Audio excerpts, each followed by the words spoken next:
Hello, and thanks for joining us for another episode of The Director's Cut, brought to you by the Directors Guild of America, where each episode we bring you a fresh and insightful interview featuring one of the film industry's top directors, conducted by one of their peers. Remember to subscribe to our podcast on iTunes or wherever you get your podcasts. And if you're enjoying The Director's Cut, please take a moment to rate and review us on iTunes or like us on SoundCloud. We love hearing your feedback.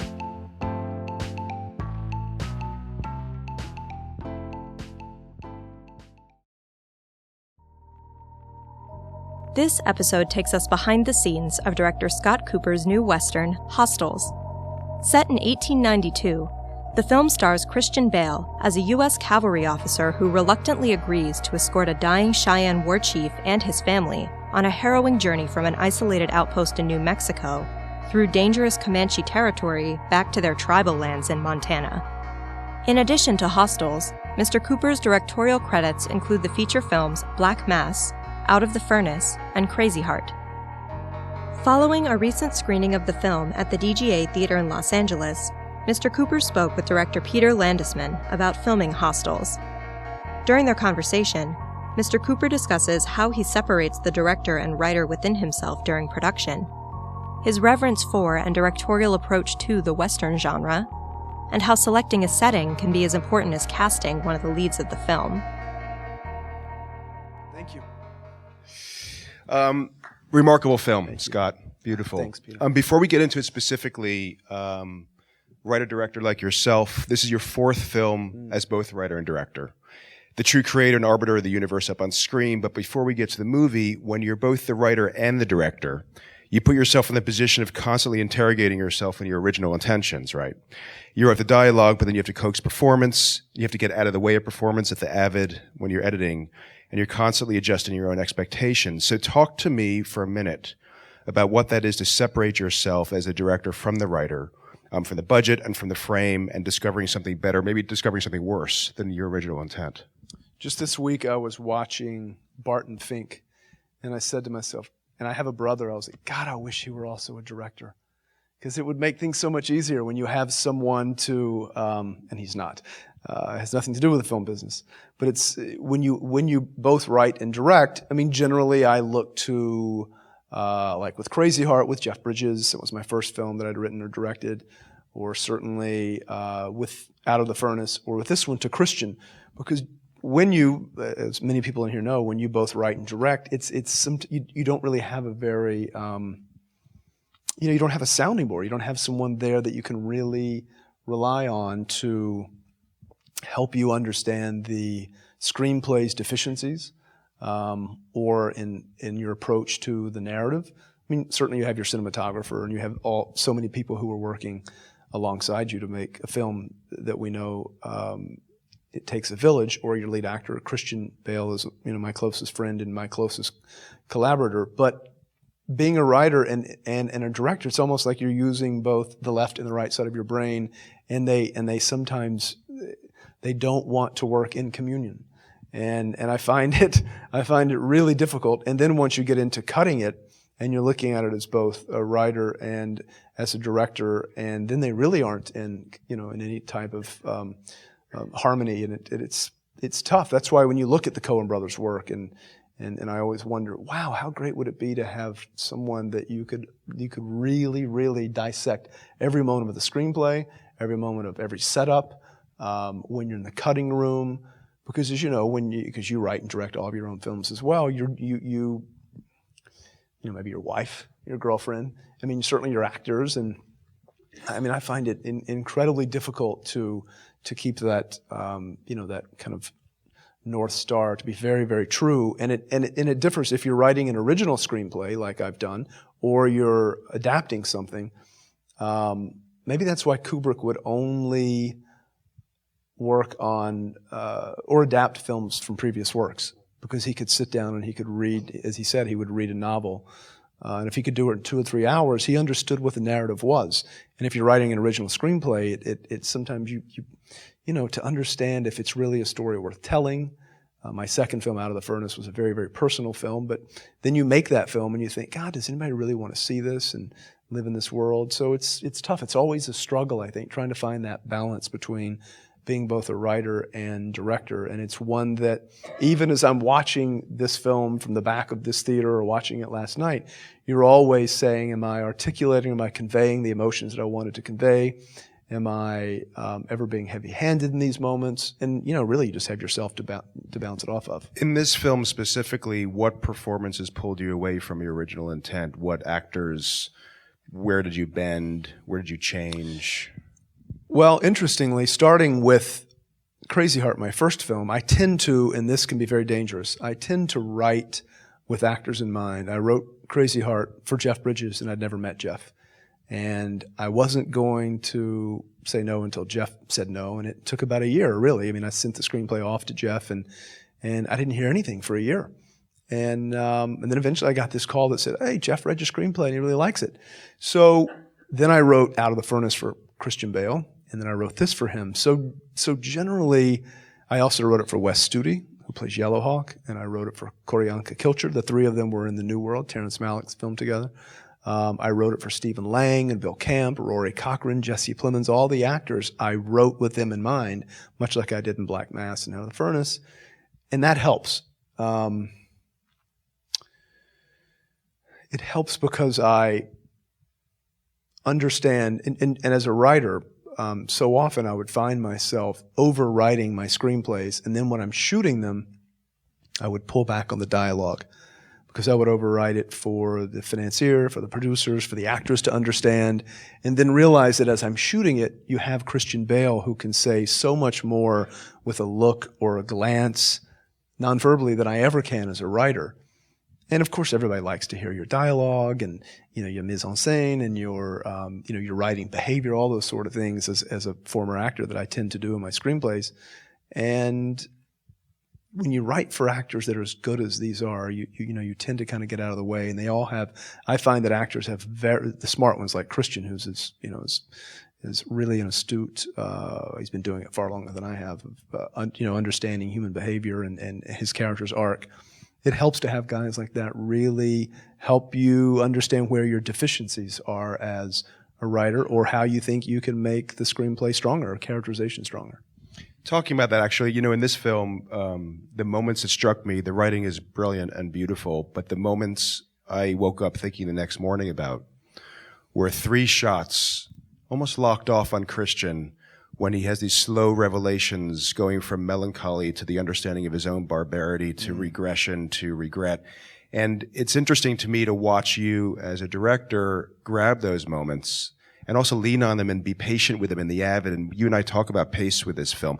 Talk to us a little bit about how the translation went from page to camera to pace in the Avid and the choices you made about the editing and the speed of the film.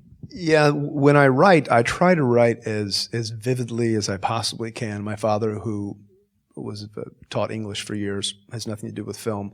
I would send him my screenplays, and if he could really understand what I was trying to say on a visual level, even so as a character and through dialogue and expression and conveying certain emotions or psychological machinations of a character. If my father, who has nothing to do with film, I understood from when I wrote Crazy Heart, if he could see it and understand what I was trying to say on a visual level, then I felt like anybody could, because he has nothing to do with the film business. So as I'm writing that, and it's very clear the intent of the story, and I never want anyone, as a filmmaker, I never want anyone to feel my camera at all, because it's easy to be clever with the camera. And I want people to be inside the camera and living in that certain world. And you have to have craftsmen and women who believe in that as well. My cinematographer who shot my last 3 films, my costume designers, my production designers, so that we're all kind of in unison and in the same key. So when you have that going for you, you're able to then take a scene that's on the page, and then as you're shooting it, it's really set up, hopefully in a very clear fashion, so that everybody understands that, including between the actor and my cinematographer. And then once we get into editorial, as everybody in the room here knows, a movie will tell you how it should be cut by the way you've shot it, as opposed to just shooting a bunch of footage on Steadicam and then hoping that somebody can cut it together. If you really care about the art of storytelling and using the camera to tell the story. And I try to tell my stories in a way that if someone in Bulgaria or someone in Japan or someone in Italy should be able to not even speak English and understand what's happening. Because I never went to film school, but I would watch a lot of foreign language films or watch a lot of films from the masters with the sound off, and I could always understand what was happening in the narrative just by the way that the director was telling the story with the camera, lens size, with the way they would move the camera, more importantly, when they wouldn't. So when you can, like Bergman, like if you would lock off a shot and you have Christian Bale, who is, ranks among one of the great actors in the world, there's no need for me to help tell the story with the camera. So that also starts with the screenplay, all the way through discussing that with Christian, with my cinematographer.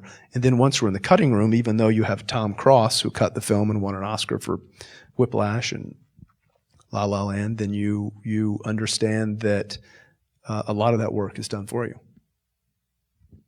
It's interesting, the tug of war between the genre you chose, the great iconic genre of the American Western.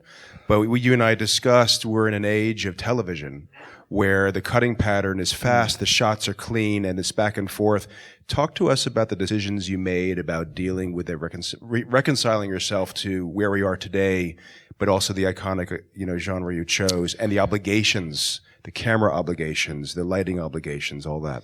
Yeah, well, my last two films, Black Mass was the gangster genre, and this is the Western. And those are two genres in which the best films ever made reside. And so even before you've shot a frame of footage, you have a target on your back and likely on your torso that says, shoot me because I'm going to be compared to the best films ever made. So then you try to make something that you think is very personal, that pays homage to those great films. And there are two or three shots in here that specifically I'm tipping the hat to the Searchers. Ethan in the door frame, Christian Bale in the door frame, those sort of things.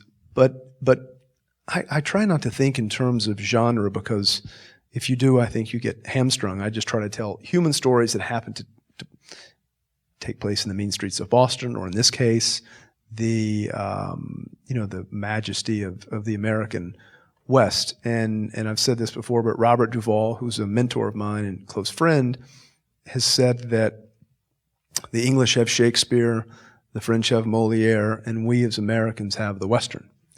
And I think any self-respecting director at some point will try to make one, because it's such an American art form like jazz is. But with that comes a very difficult road to hoe, because automatically you get compared to Anthony Mann or Eastwood or John Ford or Howard Hawks. But in terms of telling the story with the camera in this genre, when you're shooting the majesty of the American West, and also in terms of pacing, I really believe that we have a different relationship to film now, partially because of television and the propensity to use a lot of close-ups and very quick cutting patterns, but also because we're so inundated on a minute-by-minute basis of an ever-changing news cycle, the fact that we're always scrolling our phones, the fact that a lot of people, and of course not the directors in this room, but so many people want to get in and out of the cinema as quickly as possible, almost like they're getting an enema. It's like, how quickly can I get in and how quickly can I get out? And I really was greatly influenced by the by the work of the 1970s, which was much more patient. And this is a patiently drawn story in which people are walking from New Mexico to Montana. But beyond that, it's an emotional journey, it's a psychological journey. And when you have actors this good, you don't want to cut out of these moments, because they're brilliant, and it helps tell a story. And why not sit in a movie that's 2 hours and 7 minutes long, that's patiently drawn while the world slowly crumbles around you outside? Because that's what's happening. Ironically, the most contemporary thing about the film is its lack of fetishization of the past. It's a period movie, but the costume design, you and I talked about this. Talk about process, production design, as it relates to, the lack of fetishization of period film. Well, generally when you see a period film, and this is all just my taste, you really feel its period nature. It's overly costumed, overly production designed, overly car designed. Everything is screaming a certain era. And I always want you to feel that era. I want to transport you to that era, but I also want all of those details to recede to the background so that narrative, emotion, and characterization can come to the foreground. And when you have the great Donald Graham Burt, who built the fort by hand, both of them, or choosing locations very carefully from New Mexico to Montana that help tell the psychology of the journey as well as the psychological nature of the characters. And then you're talking about Ginny Egan, who's one of our top costume designers. They all have to understand that it isn't about look at my work, but how do we tell a story all in the same key so that it isn't, not one thing's out of balance in saying, look at the period nature of this film. And you really have to have craftspeople who understand that there's so much more in restraint. It's a little bit like performance. Using Duvall again, he would always say to me, he's one of the great actors that's ever existed. Marlon Brando said he was the greatest actor, screen actor. He says that to win awards in this business, quotations, the most acting equals the best acting. And you can say that about camera, you can say that about lighting, you can say that about costumes. And I prefer just to, play the opposite, which is all about restraint and hoping that the culmination of everything together will help transport you. Because there are three things that I want to do as a film director. One is transport the audience. Two is move the audience. And three is to have the film stay with you well after you've left the cinema. Because there's nothing worse than seeing a film and then turning to your significant other and saying, where are we having dinner? As opposed to, wow, that particular moment. Or, that's why I wanted to become a film director. There are certain moments in films that I still think about on my morning runs that I've seen years before that. So that's always the goal for me. One more question, then we'll kick it out to the audience for a second. Talk to us about casting, faces, politics, and soul. When I cast, you have to throw outside influence away, politics away, and yet it's also surrounding, especially today. We're just inundated inside and out. We're suffocated by politics. Talk to us about that, because this is a very third rail kind of potentially. Well, in terms of part of this question and the question before about making it feel somewhat modern and not fetishizing. Look, everybody in this room knows that we're living in very dark and polarizing times, and that the racial and cultural divide is wide and getting wider by the day or by the moment, quite frankly. And I wanted the film not to shy away from the kind of dark and unforgivable American past of attempted genocide toward indigenous people. But I also wanted to speak to this need for reconciliation and this need kind of for healing and understanding the ways of others. Otherwise, we're going to continue down this very dark path of bipartisanship and red states and blue states and people who live on the coasts and then people who live in the heartland who are living in two different worlds and are never going to come together. And to do that, then if you can touch on that in a very, very subtle way, I hope not in any heavy-handed way, but in a very subtle way, and then in terms of casting my actors, again, I have like a little rep company of actors, and I don't know much about, it's not true about Christian, but some of the other casts, I don't know much about their politics, I don't know much about, because, you kind of get a sense of where people stand, but in terms of, there are 8 or 10 actors that I have tended to use in all of my films. And, generally, I feel like in terms of just casting in general, I don't know that it's tough to get people off of their sofa to go see anything that isn't a superhero movie or a horror movie, quite frankly. And a movie like this feels like, Jesus, how are you going to get somebody to, get off their sofa who isn't in a guild to come see a movie that, that asks a lot from the audience and that is patiently drawn and deals with some of our darker truths. And I don't quite know if movie stars help do that. Leo does, if you're making the revenues, people will come out and see that for sure. So generally I try to cast, and I've been lucky to cast people that I think the best for the parts. Well, I love that this movie, that you didn't blink. You know, you didn't blink at the violence. You didn't blink at. By the way, Scott cast his own daughters at the beginning of the movie and knocked them off within 3 minutes. Yes. You know? Summer camp with the Coopers. You didn't blink at who died. I mean, I got to say, even at the end of the film, you know, you took out people I loved. Yeah. And look, and that's the West, the randomness of violence and the randomness of death.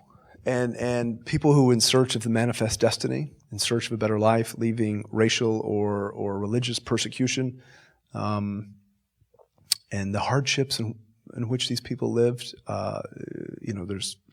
we just have no idea. And all the research that I led me to believe that you can be building your cabin in an idyllic valley in New Mexico one day, and the next day a group of marauding Comanches will come upon your cabin and want your horses, and the next thing you know, your entire family has been exterminated. And I wanted to start the film that way, of course, with my daughters, to show that also the kind of the indomitable spirit of Rosamund Pike's character to overcome that kind of great loss, and to show that we can overcome the great hardships and loss and grief that we all suffer through on a daily basis. People who live in Syria, on the south side of Chicago, or in Los Angeles, I mean, we all deal with grief and loss and hardship, but in the American West, even in such an incredibly gorgeous locale, one can meet their maker when they least expect it.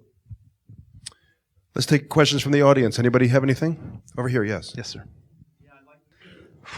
Well, literally, of the 4 films I've directed, this is by far the most difficult, because you're dealing with elevation.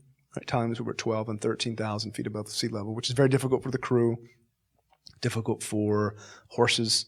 Then we shot during monsoon season in New Mexico and Colorado, so it would rain every day torrentially, lots of lightning. And then, of course, rattlesnakes were present every day, and we had a snake wrangler. Then you have to actually shoot. So then you're dealing with a lot of horses, and you're dealing with demanding actors, and you're dealing with trying to convey emotion or convey a certain character moment or arc at all times. So it was by far the most difficult film that I have cast. And in terms of location, this is the first film that I've shot in sequence. We only visit one location twice, and that's the Quaid cabin. Once when the family is beset upon, and then secondly when Bale and his men come back and find Rosamund Pike and her daughters. So shooting in sequence, I wish I could do that on every film, because it helps with performance, it helps me tell the story, it certainly helps editorially, things that I feel like I'm missing, and I'm continually writing as I'm shooting, so when you shoot in sequence, that really helps. But also, the landscape in all of my films, the environment really affects character. So much so that it's almost as important as casting a lead actor, whether it be the desert Southwest in Crazy Heart, or the still country of Out of the Furnace, Appalachia, or the mean streets of Boston, or certainly all the way from New Mexico up into Montana with this picture, because it helps tell the psychological journey of an emotional journey of each of the characters. And every location was very well scouted and very well chosen by certainly my cinematographer, myself, and Donald Graham Burt, who's the production designer, who's one of the greats. Actually, I think of that. If you shoot in sequence, you can take weather as it comes, can't you? Yeah, indeed you can. And we did, oftentimes. And if, for anybody who's worked in lightning, knows that any lightning that's within 6 miles and there are lightning meters, then you have to shut down. But when you have the intrepid Christian Bale and a director who doesn't know any better, and my cinematographer from Japan, we're like, oh, why not? So the 3 of us would go out and shoot, even in lightning, and John Lesher, our producer, was... I'm sure the Bond company loved that. They did not love that, no. Over here, yes. Yes, sir. Well, I'll start with the last one first. Only Christian, myself, and my cinematographer knew that I was going to shoot the ending 2 ways. That he got on the train as scripted, but also that he doesn't. Because I wanted to live with the film for 6-8 months in the cutting room and then realize if it was the right thing for his character, because here's a man who's suffering also from melancholia, post-traumatic stress, and We've seen a young Native American boy who was losing all of his ties to his culture and his heritage, and then a mother who's lost 3 children and her husband. That's a fun group, to put together onto a train, but I feel like it was the right decision. But that did take some time to build the sets and get the period trains and all of the, period accoutrement. And then you have Christian who has been in his cavalry uniform the entire time. And then for the first time you see him in a suit, and he's very uncomfortable and almost rigid and doesn't quite know how to act because he's out of his comfort zone. And here he is with the onset of modernity and the Industrial Revolution. And this is a man who's been living out on the plains fighting Native Americans his entire life since he was a boy. It's all he's known to do is essentially kill on behalf of the United States government. And essentially everybody in the film is a hostile. We open the film with hostile Comanches. Christian Bale is clearly a hostile. The United States government is. The fur hunters who abduct the women. When I wrote that scene with Christian in the desert after he's been given this mission, again, this is a man who lives by code and by duty and has fought for the United States government for years, believed Andrew Jackson when he said, kill the native but save the man. And yet here he is a part of this gambit for Harper's Weekly and the government to escort a man that's taken so much from him and offered house arrest or court-martial for a man who's given everything. And he's just gotten to a point where how much more of this can he take? So he's out there. And then later he sees a mother who's lost so much go through the same thing.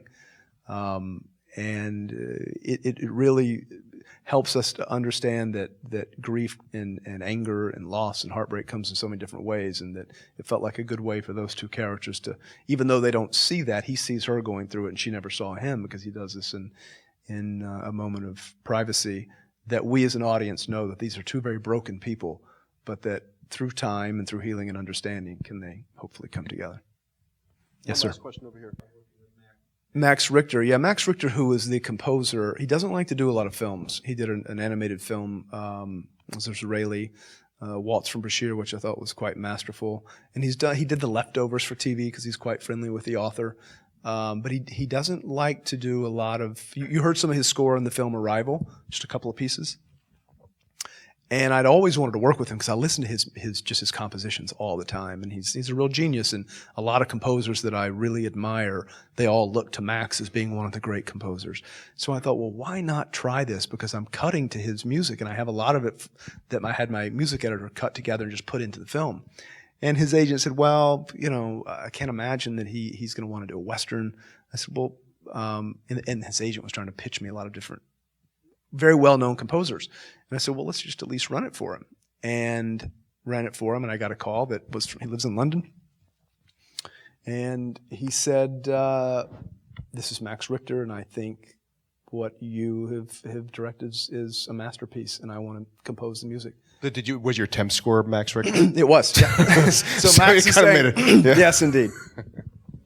But there are a lot of people who actually copy Max's work. And then secondly, I received a call from a creative artist who represents me and said, Scott, we got a call from a lady, a widow, whose husband died in the 1990s, and she sold her house and she's moving, and she found a screenplay that's part novel, that's part book, that her husband's been compiling over the years, and she thought you were the right person to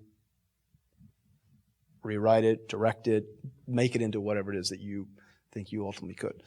And I said, well, what is it? She said, well, it's a Western, and I'll tell you this, she really liked Crazy Heart, but she was really, really moved by Out of the Furnace, which is my second film, which if you have 2 children at the time, and one is the one that everybody kind of likes and is cute and stands out in front, well, Out of the Furnace is the one that's hiding behind me, that people have to seek out, because it's quite a tough film, and one I'm very proud of. So that actually made me interested that here's an elderly lady who really gravitated towards a very dark film. And I read it, and the kernel that I most liked was just this notion of a man who's asked to escort a group of hostiles, Native Americans from New Mexico, or I'm not sure where it was that he had it set. But I had spent a lot of time in New Mexico and also in Montana, so I felt like that was a long journey. And And she said that was the credit that she wanted, was a manuscript, because no one had seen it. And the WGA said that's what it should be. I wanted to give him credit, and they said no, because he's dead. There you have it. And then I wanted to really I really wanted to make it feel like, I wanted to personalize it. I wanted to make it feel like it was speaking to the times in which we lived, which the manuscript was not doing, just in terms of racially and culturally. I mean, you know, and a mother, and it felt, you know, somewhat familiar, and I wanted it not to, but I really wanted to discuss race in a way in which you have African American buffalo soldiers, but you also have Native Americans, and why is it that Captain Blocker thinks so kindly towards an African American buffalo soldier, and also his father, we hear. Yet he makes this African American chain a Native American, and very likely the African American's forefathers came over in chains, and just the complexity of that, and race, and where we are today with race, and you know, it's interesting because if you look at all the research I did in 1892, and it reminds us of history and how it repeats itself, and I'm in the process now of writing my next film about the assassination of Martin Luther King Jr.